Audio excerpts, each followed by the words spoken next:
sometimes on campus tragedies happen, and it's not always clear how faculty are supposed to discuss that with students.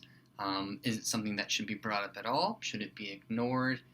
How much time can you devote to tragedies that occur um, without interrupting with the semester?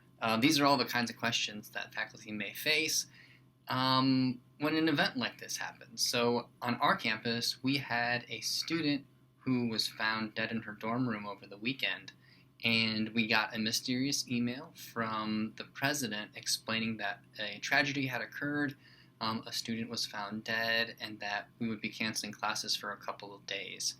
So then when we met again, everyone was kind of uncertain about what had happened and why we hadn't been together. And I decided to do what I generally do, which is open up the floor for discussion if students want to discuss it or have anything to discuss. And one of the points of discussion was the mysterious incident that occurred, whether or not we knew what had happened, and just try to seek some clarity. And so what I want to do is show a video of me in those class periods, and so I haven't actually recorded students, just me, introducing the concern and the uncertainty and the worry and fear that I had about my students in as honest a way as I could, and then opening up the floor for discussion.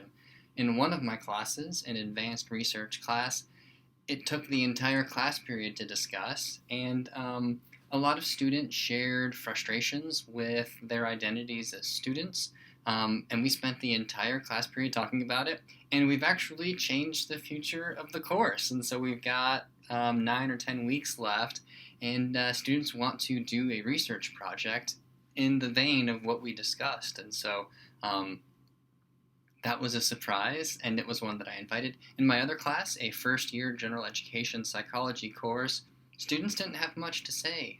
They didn't feel particularly strongly about it, and they were kind of hoping to get on with what we had planned. And so it was a very short discussion, and then we moved on. And so what I wanted to do in this is just demonstrate or show how to facilitate that kind of discussion. I'm not saying I did it the best way, but what I did was employ empathic listening.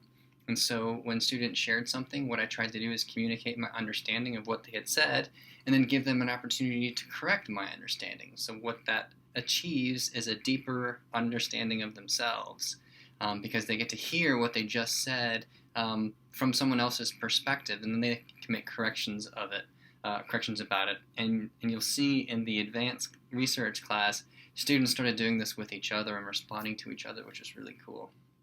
And then the other thing that this allows us to do is reflect on the emotion or affective component of who we are as people. So rather than responding to information, it's responding to the meaning of what is said. So when people talk about death, is there fear about dying? Is there worry about someone that they know dying? And so it's trying to listen for what else is communicated outside of information.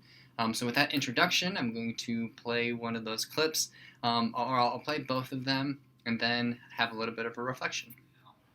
But because that happened and it kind of disrupted our week at least, was there anything that you all wanted to talk about with respect to that before we even think about the group presentations that we had scheduled for today? Just the notes. Yeah. Like my RA, she's a Delta, so we all came together with flowers in the car and we had some.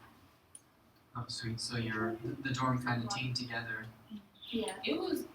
I went on East Campus. I think Sunday. It was so weird being on East Campus afterwards. It was so like quiet and just silent. Like it was really sad. That's just no way to go. So an atmosphere of somberness. Well, I wanted to make sure that we didn't just ignore it and move past it, but to provide a little time to discuss it if you all wanted to. But I'm getting the feel that there isn't a whole lot that you all would like to discuss about it. Those of you who just came in, I've already kind of introduced the reason why we weren't here, and see if anyone had something that they wanted to talk about with respect to that. And so, Linda, did you want to talk about that at all? Or Latrice and Lisa, did you want to discuss at all the student who passed away? It's just tough to hear. Yeah. That's all. It's like, dang, like I know a lot of people like flirt with the idea, but to hear somebody like actually went through it, it's like, damn. Like she was there, like on the edge. So I haven't read that it's a suicide, but are you implying that that's what? I thought that's what it was. Okay. Can I say something? Yeah. Go ahead. Oh, I just feel that I'm not saying it's Albany in general, but lately, now, it's always something going on Albany campus. I don't know what it is, but it's just literally too much been going on Albany campus for some odd reason. You're talking about like Us unsafety? been dying. Yeah. It's our age that's been dying. Mm-hmm. Nobody else but our age. Specifically in Albany? I'm just saying, like, the campus wise, I don't, like, Albany, I'm crazy, so that's anyway. Yeah. Uh-huh. But, like, lately, and it's people that's not from Albany that's been dying. Like, it's other places, they're from other places. Mm-hmm. So, hearing that you send your child to school and they're gone, it's just, no. That's just no. It's ridiculous. Yeah, so it sounds like you're, there's like a frustration there and a worry kind of combined together. So you're seeing the statistics and the data, the constant news stream of terrible things happening, and then maybe that the environment, the context of Albany State is somewhat responsible. I wouldn't say Albany. I don't know. I just feel like it's just too much going on, especially this year. Like, coming back from COVID, it's just been crazy everywhere at this point. But mainly, it's just been on campus. A lot going on. So you think the return to campus from the COVID pandemic has been an extra stressor? Yes, and it could be kind of both, but mainly yes. I didn't even start hearing about stuff after.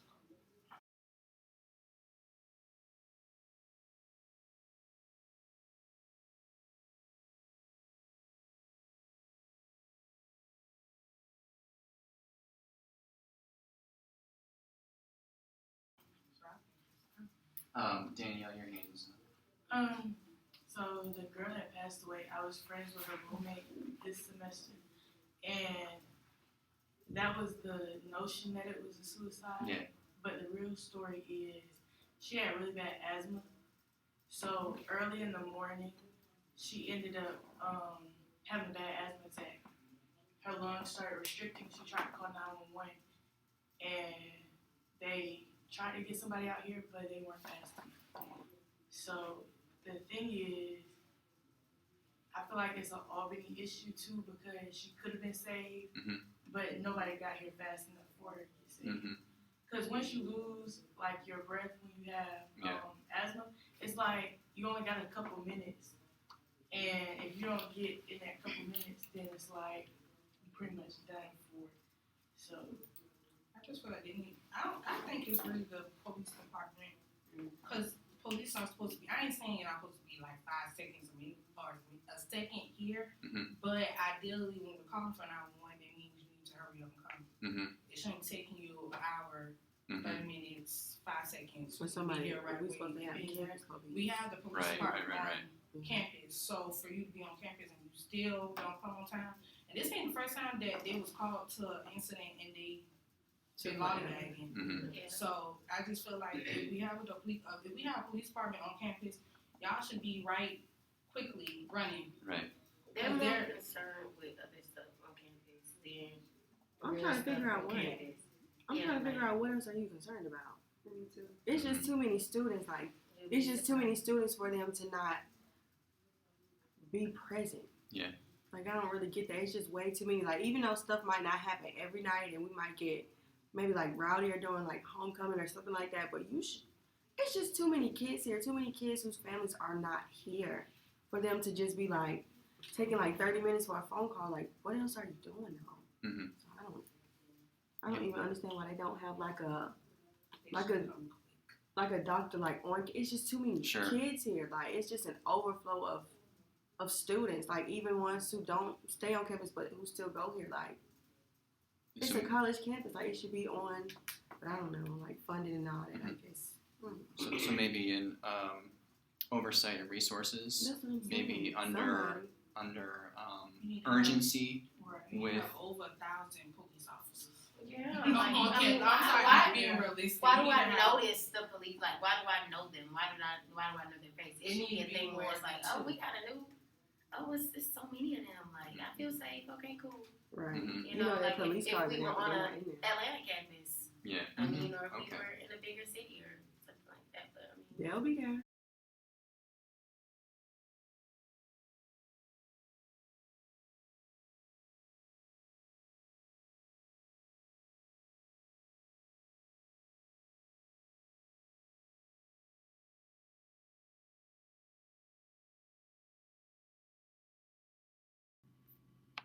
Alright, so what did you just watch? In these videos, what I was doing was sharing a personal concern that I had for my students in the wake of a tragedy that had occurred on campus. And you'll see that some students brought a lot of personal concerns out and shared them, and also reflected on their experiences not being able to do so. So, in other words, all of these feelings, all of these thoughts and concerns and frustrations were there, they existed, and students were carrying them around with them as they went through their classes, and they just existed in the background. And so, what I did was, based on the context of the event that happened over the weekend, I invited students to share anything that was bothering them or that was on their mind, and they had a lot to share in the one class, and in the other class, there really wasn't much to share. There were two things that I brought to this discussion. One was a genuine concern and a genuine interest in my students. The other was a care for them and a trust that they can have an adult conversation with other adults. And I feel like in both cases we did. I listened to them non-judgmentally, so there wasn't any feeling or thought that I believed was out of place. One group had a lot of frustration to share, and I was interested in that, and I wanted to learn more about that. Another group didn't really care, or didn't seem to care. Maybe there was some guilt there too, and I was okay with that as well. And so in the one class, we had a great discussion. In another class, we got to what we had planned on doing already, and there was no feelings of unresolved tension there. I'm not sure if this will be helpful to anybody, but I was hoping that instead of just kind of describing what you might do, it would be helpful to see an instructor at a university open up the floor for a discussion about something that is difficult to talk about, maybe even taboo in some cases. And so we brought up suicide, for example, which in retrospect, it doesn't seem to be what the issue was, although the evidence hasn't been released yet of exactly what happened.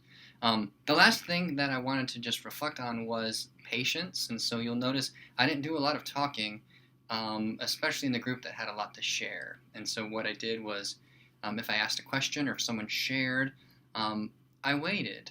And a couple of beats, and maybe that makes people uncomfortable.